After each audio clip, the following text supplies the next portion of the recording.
No sabes lo desgarrador de renunciar a todo, todos los días, arrinconar tus proyectos, tus planes, tu vida, y todos tus días se reduzcan a vivir postrado en una cama, día tras día, sin excepción, con todas sus interminables horas, viendo cómo todo pierde sentido. No sabes lo que es vivir con un miedo atroz a no salir nunca de un agujero tan hondo, ni la profunda frustración de intentar curar una enfermedad incurable, crónica y severa que me lo está robando todo. Paso meses encerrada entre cuatro paredes, alimentando la remota esperanza de que un jodido tratamiento funcione y conseguir ser la excepción de esta maldita enfermedad. Me desvivo por ese ansiado cambio que me devuelva al mundo, que hace tiempo dejé, y créeme, que cuanto más débil y vulnerable eres, esta lucha resulta más inhumana. Y yo la enfrento a diario. Buenos días a todos. Como dice Eva, yo soy Raquel, soy la madre de Candela, ella es Candela. Y es ella quien escribe este relato que os acabo de leer. Candela en este momento tiene 29 años y lleva 2 años y medio diagnosticado de encefalomielitis miálgica o síndrome de fatiga crónica. ¿Alguien antes había oído hablar de esta enfermedad? Nada. Bueno.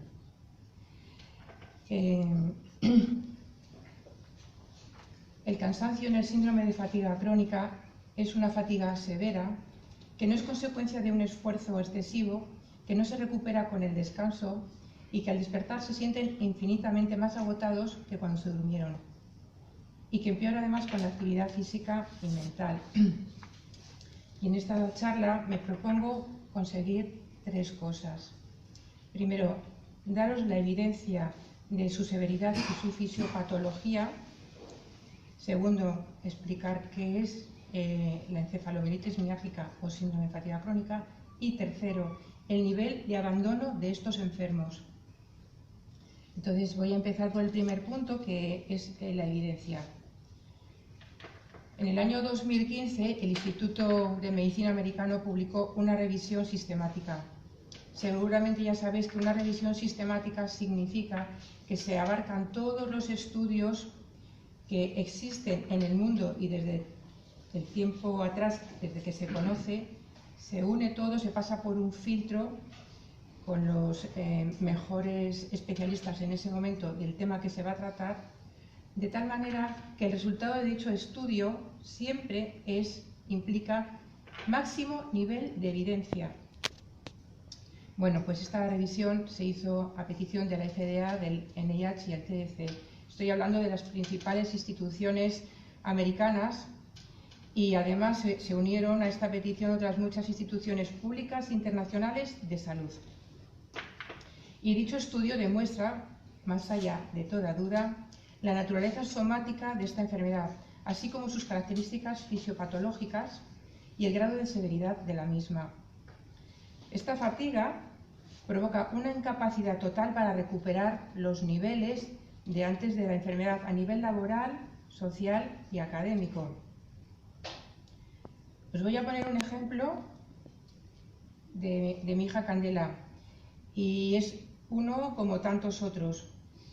Teníamos que ir al médico y su agotamiento era tal que era incapaz de vestirse.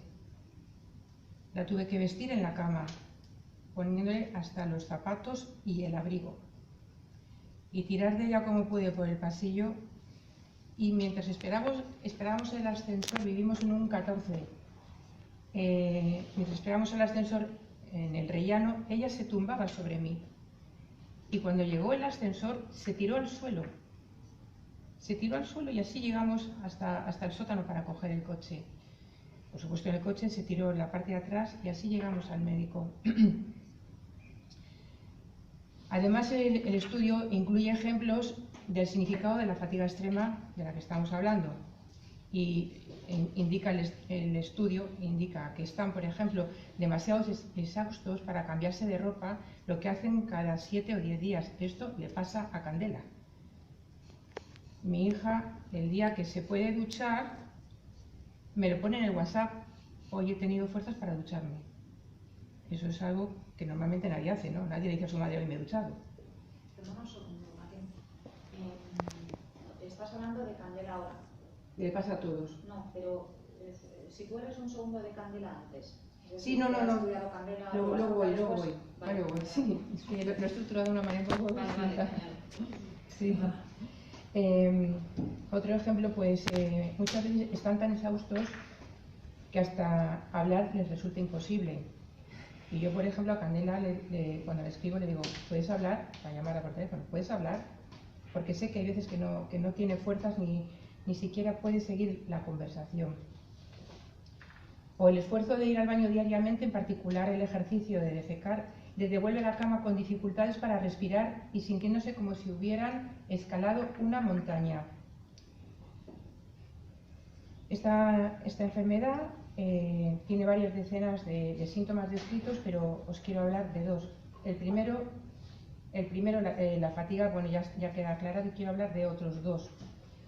El primero es la disfunción neurocognitiva o la niebla mental, que es debida a la inflamación que se provoca en el cerebro y les hace tener dificultad para estructurar ideas, para una lectura comprensiva o realizar una sencilla operación matemática, además de que tienen un fallo en la memoria reciente.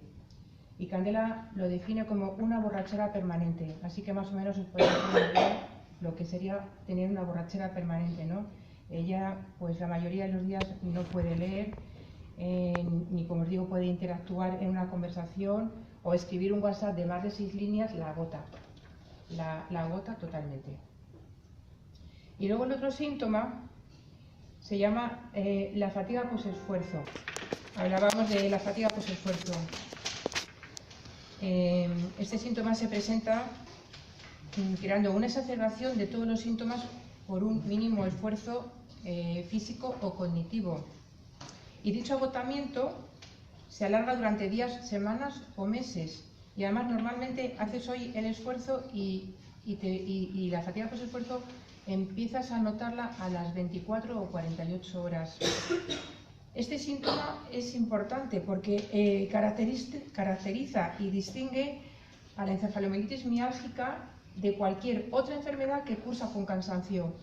Esa es la única que le pasa. Además, otro signo de evidencia, está reconocida por la Organización Mundial de la Salud desde el año 1969 como enfermedad neurológica. Por lo tanto, ni psíquica, ni psicológica, ni trastornos de conducta, sencillamente neurológica, como el Parkinson o el Alzheimer. Bien, pues y ahora os voy a explicar un poquito lo que es esta enfermedad. La encefalomielitis miálgica o síndrome de fatiga crónica es una enfermedad crónica no letal, es la más severa e incapacitante que se conoce.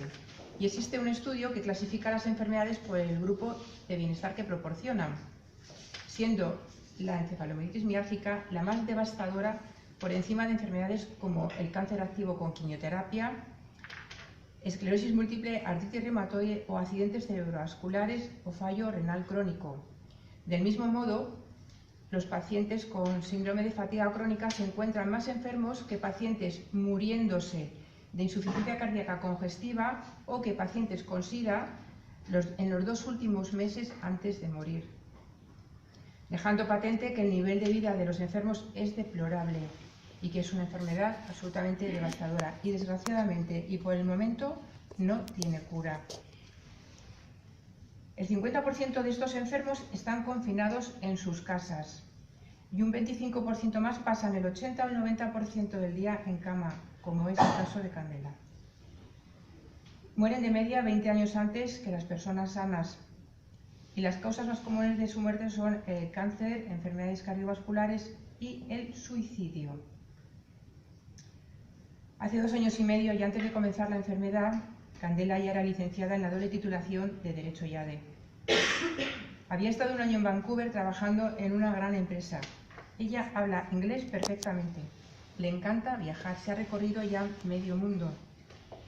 Esquiar de maravilla, todos los deportes le gustan.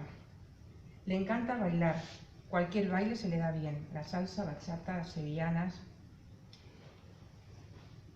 Y sigo hablando en presente de ella porque me siento incapaz de decir era o hacía tal o cual cosa, porque sus ganas de vivir siguen intactas. Ella es muy inteligente, además de muy buena persona y muy divertida. Llevaba un año en Madrid trabajando en un despacho de abogados cuando decidió que en otoño se iba a preparar unas oposiciones para inspector del Banco de España. Y ese verano fuimos a hacer el Camino de Santiago y ocurrió que tuvo una infección de orina y se resolvió sin mayor problema. Y 2 días más tarde amaneció repleta de pulgas, de picaduras de pulgas. Fuimos a urgencias y salimos creyendo que nuestros problemas se habían quedado resueltos, sin darnos cuenta que acabamos de entrar en el infierno en el que ahora mismo nos encontramos. 2 meses más tarde, Candela no podía con su alma, con un agotamiento extremo que la obligaba a no salir de la cama, como os digo, acompañado de debilidad muscular, problemas gastrointestinales y múltiples síntomas más. Su vida quedó sepultada. ¿Qué le respondes a tu hija cuando después del terrible diagnóstico te pregunta ¿qué voy a hacer con mi vida, madre? Y no tienes una sola idea que poder ofrecerle. ¿Qué le puedes decir a tu hija cuando la vida de la noche a la mañana se ha convertido en una estafa? Ahora todo requiere un gran esfuerzo para ella. Gestos que la mayoría no damos ninguna importancia, para ella suponen un esfuerzo atroz. O aquellos que te dicen, pero cansados estamos todos. Debería existir una palabra distinta a cansancio, a fatiga, a astenia. De hecho, no debería llamarse síndrome de fatiga crónica. ¿Os imagináis que el Alzheimer se conociera como el síndrome de olvido crónico? Pero todos somos olvidadizos. Nos parece tan absurdo y, sin embargo, con eso tienen que lidiar día a día. Todos ellos tienen buena cara. No parecen enfermos. Tanto es así que existe un libro escrito por una enferma y enfermera, compañera nuestra, ella se llama Clara Valverde, cuyo título es Pues tienes buena cara, síndrome de fatiga crónica. Lo que hace mucho más difícil la credibilidad de estos enfermos en las consultas de los médicos. No es una enfermedad rara, pero sí muy desconocida. Para ser una enfermedad rara se debe de dar en 1 de cada 10.000 habitantes. El síndrome de fatiga crónica se da en 1 de cada 100. Los médicos no han sido formados respecto a esta enfermedad, no la conocen, no conocen sus criterios diagnósticos y por lo tanto los enfermos están a la vez infradiagnosticados y supradiagnosticados y van dando tumbos para acabar llegando a las unidades psiquiátricas equivocadamente. El 100% de los enfermos, incluida mi hija, han pasado por el psiquiatra, como digo, equivocadamente. Y además se calcula que el 90% de los enfermos no están diagnosticados. La media en España para conseguir este diagnóstico es de 10 años. ¿Alguien se imagina diagnosticar un EPOC o una psoriasis 10 años más tarde de cuando empezaron los primeros síntomas? Parece de locos, pero es así. Candela tuvo suerte, conseguimos el diagnóstico en 5 meses. Esta enfermedad aparece actualmente cerca del 1% de la población mundial, unos 20 millones de personas, por lo tanto no es una enfermedad rara. Es mucho más común que la enfermedad de Addison, que el ELA o que la esclerosis múltiple juntas. Y ya sabemos que ninguna de estas enfermedades son raras. Afecta a todos los rangos de edad, incluidos niños, adolescentes y jóvenes, y hasta los 60 años, es decir, a todos los rangos de edad. Y de ellos, ojo al dato, el 85% son mujeres.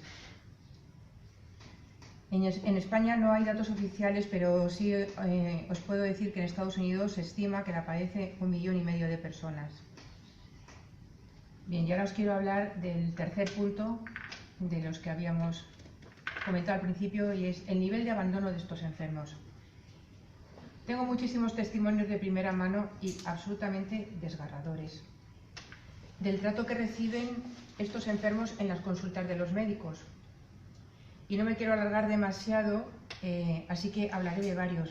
Pero sí quiero indicar que esta es la tónica general con todos y cada uno de los enfermos en las consultas de los médicos.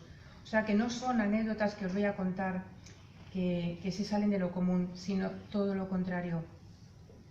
La primera le pasó a mi hija, con un jefe de servicio de medicina interna de un importante hospital de Madrid. Le dijo: lo tuyo es un problema de actitud ante la vida.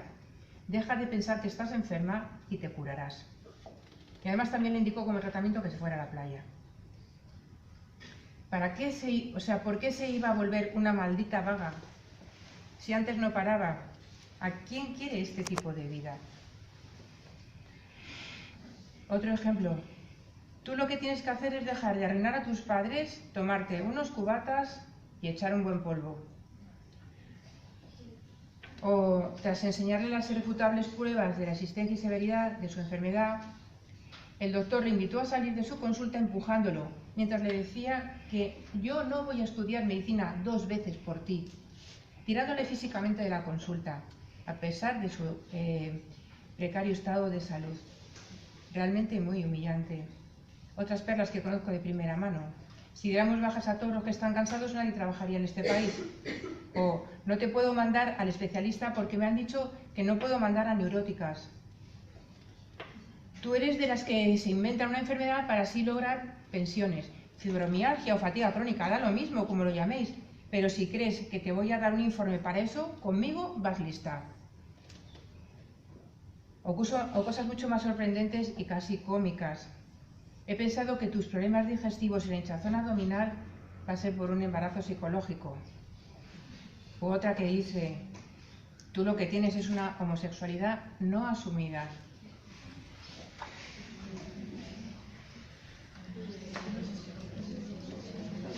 Así que por todo esto, todas estas faltas de respeto, toda la variada gama de maltrato y los reiterados atropellos de los derechos civiles más básicos que vienen sufriendo estos enfermos son intolerables. Sería inconcebible que se dieran ante pacientes con cáncer avanzado, por ejemplo.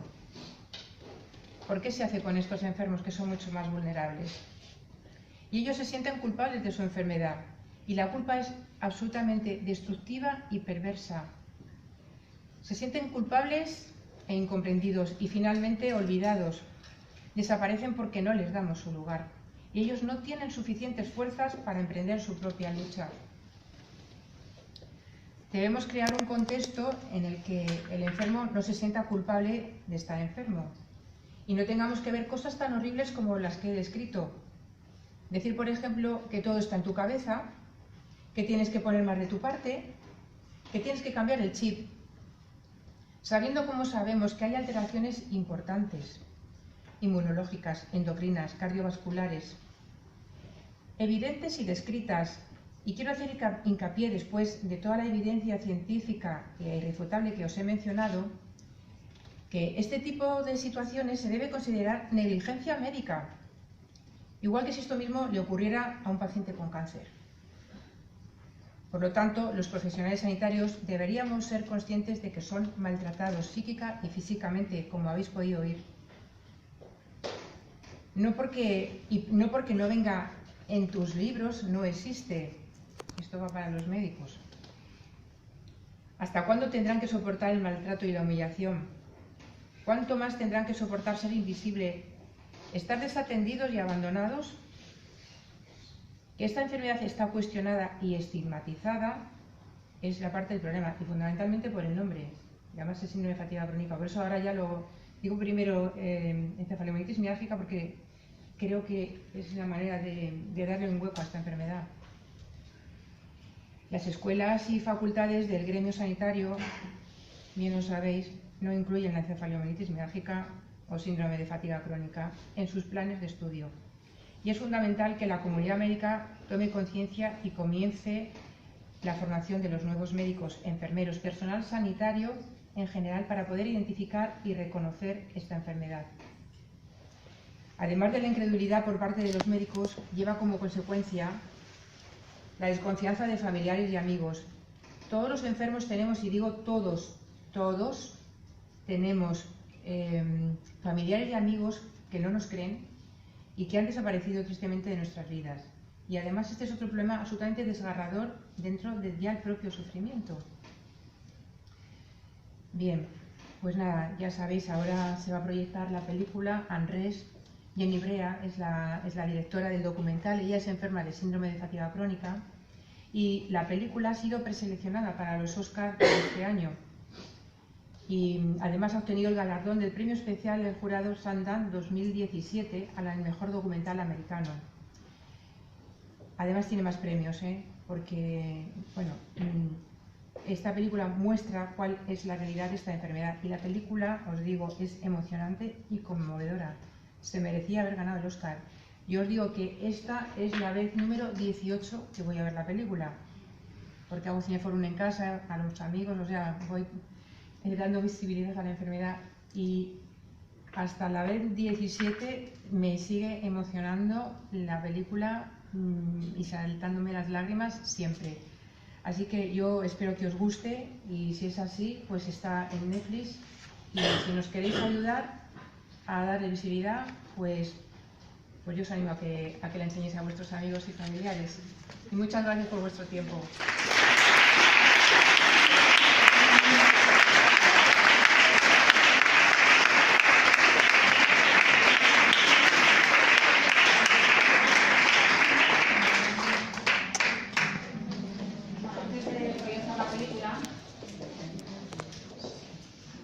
Conscientes, yo ya tengo cada vez que la escucho el nudo en el estómago, la extraordinaria mujer que tenemos delante, ¿no? O sea, que esto no es que le pase a cualquiera, le pasa a su hija, le pasa a ella, le pasa a su familia, y es una visión como madre y como profesional. Entonces, bueno, pues reúne esas cualidades que es la banderada perfecta, ¿no? Para poder difundir esta enfermedad, con el esfuerzo que haces tan grande cada vez que tienes que decir esto, así que te lo agradezco. Y yo a ti. Vamos a